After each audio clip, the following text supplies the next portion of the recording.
નમસ્તે ખેડૂત મિત્રો, કૃષિમોલ એગ્રો સેન્ટર યુટ્યુબ ચેનલમાં આપનું હાર્દિક સ્વાગત છે। તો આજે આપણે ઝીંઝરી ગામે આવ્યા છીએ કે જેની સ્વસ્તિક સીડનું સંકલ્પ વેરાયટી વાવી છે। તો આપણે ખેડૂત સાથે વાતચીત કરીએ કે કેવી તેમનો અનુભવ રહ્યો છે। શું નામ ભાઈ તમારું? ગામ તમારું? ઝીંઝરી।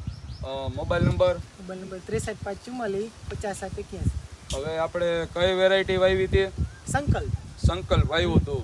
તો કેટલો ઉતારો આવ્યો છે અમિતભાઈનો? વીઘે આપણે 34 મણ જેવો થયો। 34-35 મણ જેવું થયું છે, બરોબર ને? આની પહેલા તમે જે કપાસની વેરાયટી વાવતા ઈ કેટલી થતી? ઈ વધીને 20-22 મણ થતો। આ તમારે એનાથી 10 થી 15 મણનો ઉતારો તમારે વધ્યો। અને તે પછી આપણે એમાં રોગમાં ને એમાં જોઈએ તો રોગ કેવા આવતા? કોઈ પોપટી, મચ્છી, સફેદ માખી કેવી આવતી? ઓછા આવતા, નોર્મલ આવતા। નોર્મલ જેવા। હળવા સ્પ્રે તમે જે દવાના સ્પ્રે ને લીધે કોઈ હળવી છાટેલી કે બહુ દવાની જરૂર પડે કે ના? એ બધું મીડિયમ રાઉન્ડ આપણે મારવા પડે એવા એ જ રીતના મારેલા હતા। અને તમારે બીજા કોઈ ખેડૂત મિત્રોને તમારે ભલામણ કરવી હોય કે આ વેરાયટી કેવી છે તો તમે શું કહો છો? આ વેરાયટી બીજી બધી કરતા તો સારી આવે છે। પછી ગુલાબી ઈયળ કે એવું કાંઈ?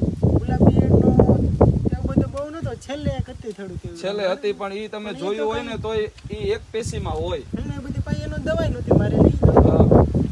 અને 34-35 મણનો